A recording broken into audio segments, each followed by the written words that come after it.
खास उन्हाळ्याकरता झटपट होणारा मस्त असा भन्नाट चवीचा कैरीचा भात कसा बनवायचा ते आज आपण पाहणार आहोत.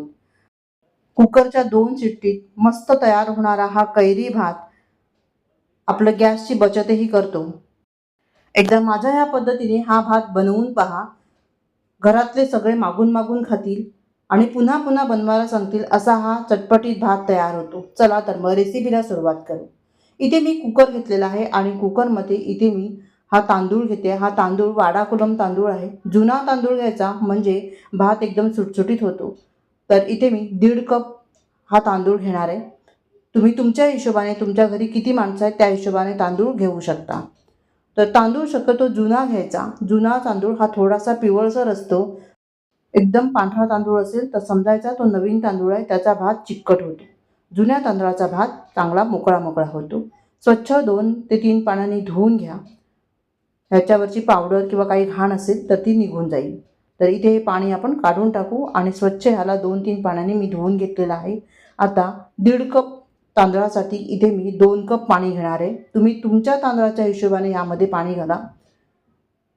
2 कप पाणी घातल्यामुळे हा भात चांगला सुटसुटीत तयार होईल. चवीनुसार थोडंसं मीठ घातलेलं आहे.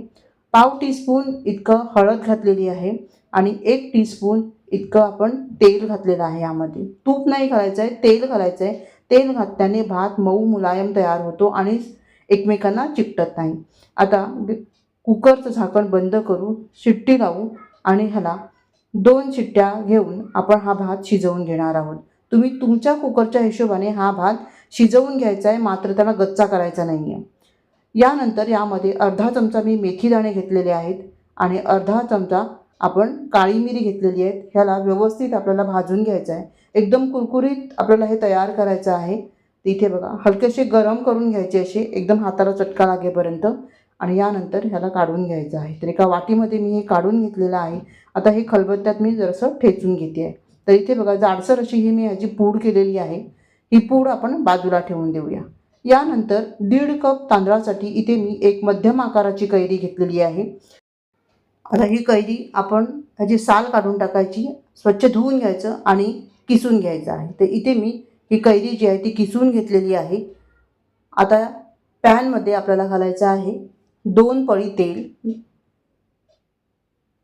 चांगलं गरम करून घ्यायचं हे तेल. गरम झाल्यानंतर यामध्ये मी घेतलेलं आहे मूठभर शेंगदाणे किंवा ही जी वाटी आहे त्या वाटीने मी अर्धी वाटी शेंगदाणे घेतलेले आहेत. हे शेंगदाणे आपल्याला मस्त असे कुरकुरीत तयार करायचे आहेत. तर म्हणून सर्वात प्रथम आपल्याला तेलामध्ये शेंगदाणे घालायचे आहेत. आता मध्यम ते मंद आचेवर आपल्याला ही फोडणी तयार करून घ्यायची आहे. 1 चमचा इथे चणा डाळ घेतलेली आहे. चणा डाळ कपड्याने चांगली पुसून घ्यायची आणि 1 चमचा इथे मी उडदाची डाळ घेतलेली आहे.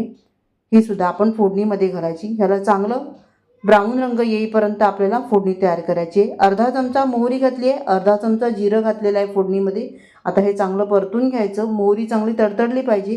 यानंतर ह्यामध्ये आपल्याला मिरच्या घालायच्या आहेत. तर मिरच्या तुम्ही तुमच्या हिशोबाने इथे घाला, तुम्ही किती तिखट खाता त्यानुसार. तर मी ते 5-6 हिरव्या मिरच्या आणि 4 सुक्या मिरच्या घेतलेल्या आहेत. यानंतर कढीपत्ता घालायचा आहे भरपूर. तर इथे मी भरपूर कढीपत्त्याची पानं घेतलेली आहेत. तीसुद्धा फोडणीमध्ये आपल्याला चांगली तळून घ्यायची आहे. चांगलं कुरकुरीत फोडणी तयार करून घ्यायची आहे. त्यामुळे मी इथे गॅसची आच मंद ठेवलेली आहे. 8 ते 10 इथे काजू घेतलेले आहेत मी आणि त्याचे 2 तुकडे केलेले आहेत. हे काजू देखील आपल्याला तेलामध्ये चांगले परतून घ्यायचे. पाव टीस्पून इतकं हिंग, पाव टीस्पून इतके हळद घेतलेली आहे. आता हे चांगलं मस्त असं कुरकुरीत तयार झालेलं आहे सगळं. यानंतर हे कुरकुरीत झाल्यानंतर त्याच्यामध्ये कैरी घालायची आहे किसलेली. आता कैरी घालताना ती जर आंबट असेल तर कमी घाला, कमी आंबट असेल तर जास्त घाला. यासोबतच आपल्याला 1 छोटी वाटी ओला नारळ खोवलेला घालायचा आहे आणि चवीनुसार ह्यामध्ये मीठ घालायचं आहे. मीठ आपण भातात घातलेलं आहे. आता हे फक्त फोडणीपुरताच मीठ आपल्याला घालायचं आहे आणि एक काही सेकंद आपल्याला हे चांगलं परतून घ्यायचं आहे. फोडणी बघा मस्त अशी कुरकुरीत तयार झालेली आहे आणि त्याचा सुगंधही खूप मस्त येतो आहे. तर अशी चटपटीत फोडणी आपण तयार करून घ्यायची. यानंतर आता आपण भाताकडे वळूया. तर इथे भात बघा मस्त असा तयार झालेला आहे आणि सुटसुटीत तयार झालेला आहे. तर या भाताला थोडंसं आपण मोकळं करून घेऊया. तर मोकळं हाताने देखील तुम्ही मोकळं करून घेऊ शकता जर भात थंड असेल तर.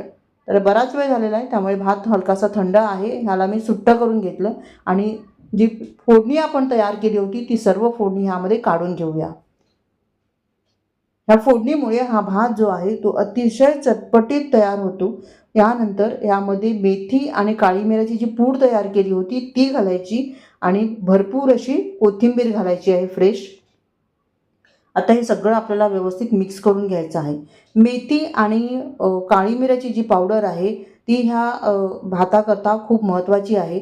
तर ती स्किप नका करू, अवश्य घाला. त्यामुळे ह्या भाताला खूप छान असा फ्लेवर येतो. आता हा भात बघा मस्त असा मोकळा झालेला आहे. मी सगळा चांगला एकत्र करून घेतलेला आहे आणि मस्त असा चटपटीत आपला कैरी भात तयार झालेला आहे. या पद्धतीने एकदा कैरी भात तयार करून बघा. अतिशय स्वादिष्ट भन्नाट चवीचा लागतो आणि ते भात बघा शीत शीत मस्त असं मोकळं झालेलं आहे. रेसिपी आवडली असेल तर लाईक आणि कमेंट करायला मात्र विसरू नका. पुन्हा भेटूया अशाच एका छान नवीन रेसिपीसह. तोपर्यंत धन्यवाद. Bye bye.